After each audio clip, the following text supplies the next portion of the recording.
He started as a physical therapist. Now he's an orthopedic spine surgeon operating across New York and New Jersey. In this interview, Dr. Dante Leven shares how treating athletes led him to the OR, what most people get wrong about back pain, and why less can be more when it comes to spine surgery.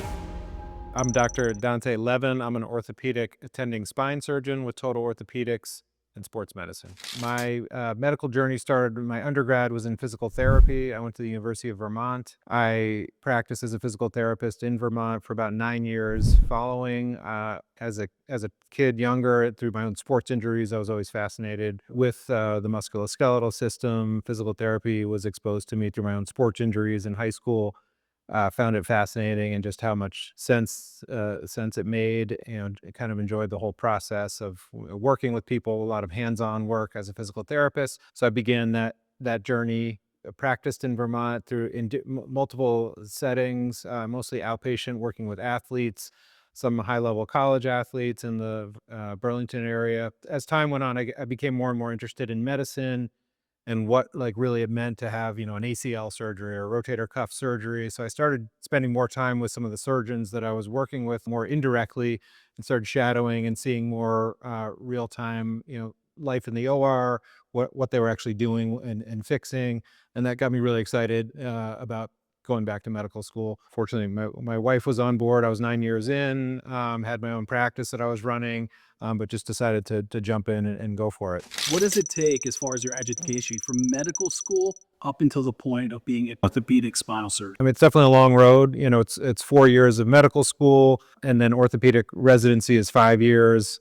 From there, the majority of surgeons go on into a fellowship, the specialty of their choice. Spine surgery is 1 more year on top of that. So it's 10 years start to finish. And where is it that you went to medical school, did your training? Medical school, I went to the University of New England, College of Osteopathic Medicine. From there, I went to SUNY Downstate for residency, orthopedic residency. That's based out of Brooklyn. We rotated through multiple very busy level 1 trauma centers all over the Brooklyn area. And then from there, I went to Mount Sinai Hospital, the main campus in Manhattan, for a spine fellowship. Training as a spinal surgeon in a level 1 trauma center, what type of advantage does that give you? Yeah, I mean, it's great for exposure. You see when you finish, you're very capable. You've seen everything, very complex injuries, a lot of different types of trauma, patients from all, demographics, patients from all different types of medical histories. So it's very good for just building a foundation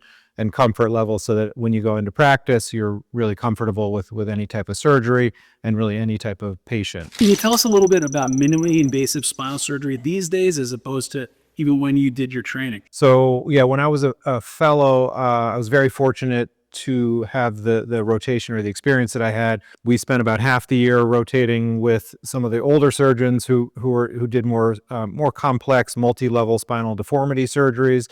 Those were really all open procedures. The other half the year was spent with a couple of the surgeons that did minimally invasive surgeries. So as a fellow, where you're very involved in all aspects of the patient care, you're involved in the surgery, the preoperative workup, and then postoperatively also seeing the patients in the hospital. You really get an incredible experience with seeing just how differently patients did after surgery. Patients that had minimally invasive surgeries, a lot of them were ready to go home the same day, but they often were kept in the hospital overnight, versus patients that had open surgeries where you really make large incisions to open up the whole spine. It was a much slower progress. You also see difference in complication rates, patients that need reoperations, things like that, infections, wound problems. It was definitely very different, seeing those two different approaches. I also really just found the technology fascinating.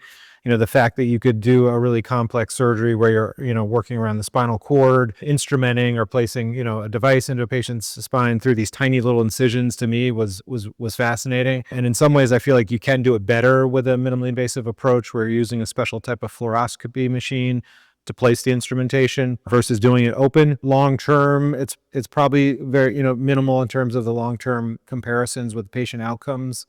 But definitely in that postoperative period, there's a big difference just in how quickly patients are able to mobilize.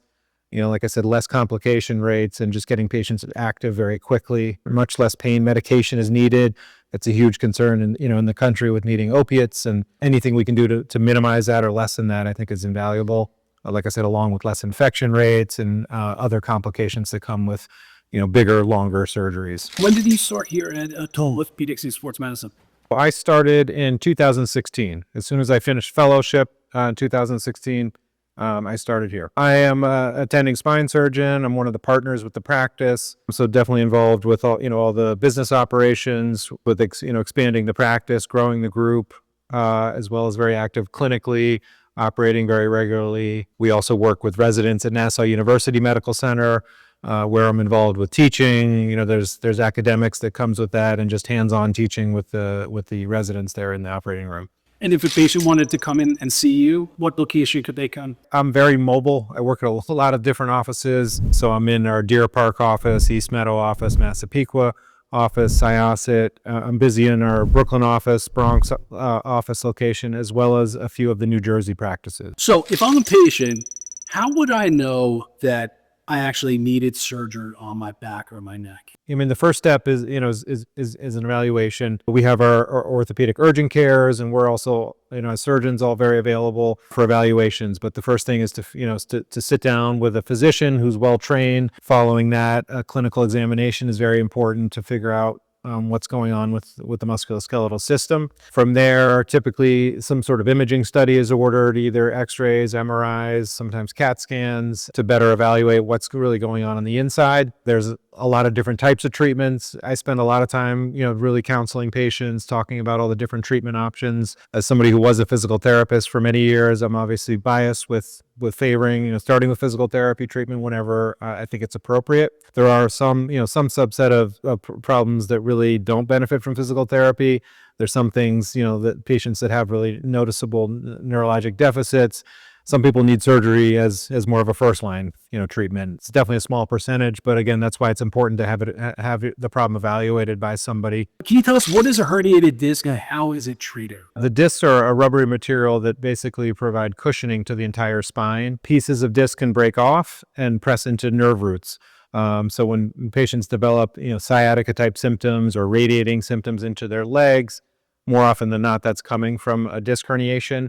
An MRI is a critical step with figuring out if that's the case. What is spinal stenosis and what are the treatment options for it? Spinal stenosis really just means a narrowing of the spinal canal. It can be caused by many different things, so it's why it's important that you're evaluated by a spine surgeon. Or typically, a spinal stenosis is something that develops as we age. We get some thickening of the ligaments around the spine, some thickening of the joint capsules around the spine that starts to crowd the spaces where the nerves are, and that's what will cause symptoms such as radiating pain into the legs, tingling, numbness. If I was to make an appointment with you at Total Orthopedics, what should I expect? I tend to spend a lot of time with patients. I think it's critical and invaluable to patients to really understand what's going on. If we're discussing treatment options, whether it's surgery or not, I walk them, every patient, through the MRI and make sure they understand visually what's happening, so that they have a good understanding of what's causing whatever symptoms they have. What are some of the most common symptoms associated with disc problems? Disc herniations most commonly will cause some sort of radiating symptoms into the leg. That can come in the form of pain, tingling, numbness, and or weakness. Sometimes it's all of those symptoms, sometimes it's some, but typically a disc herniation that's large enough to bring somebody in to see me has one or all of those symptoms. Typically, how long does it take to recover from a minimally invasive spinal surgery? With minimally invasive surgeries, patients are ambulating as soon as they're awake from the anesthesia. That varies. Some patients wake up very quickly. Some patients take a few hours till they're really awake, but either way, they're up ambulating right away. I encourage them to be mobile, active. Years ago, we used to restrict people, keep people, resting for periods of time. We found that was actually counterproductive and increased complications. So being mobile as soon as possible is very important. I generally, for about 4 weeks after surgery, will restrict them from doing anything heavy or strenuous. But again, I like lots of activity. I encourage them to be walking every single day and gradually trying to progress so that they're noticing progress each week. There's a little bit of ups and downs, in the first few months with any kind of surgery, but the mobility is important. And generally by 2 to 3 months, most patients are really back to everything like full activity. What is the difference between a neurosurgeon and an orthopedic spine surgeon? The difference really is neurosurgeons we'll work on the space within the spinal cord itself, things like tumors or problems, vascular problems within the actual spinal cord. Orthopedically, we're very well versed and trained when it comes to deformity, things like scoliosis, or people that have curvatures in the spine is one of the things orthopedic spine surgeons are well trained in. But for the most part, we operate very similarly with how we manage problems in terms of the common elective type surgeries, degenerative problems that we deal with very commonly. Would you give any advice to medical students? I mean, the medical field is changing dramatically, very quickly. So I think, the most important thing is just find something that you really, really love doing and that you're really passionate about. Fortunately, I had a lot of experience as a physical therapist before medical school, so I really knew orthopedics was what I was leaning towards and always interested.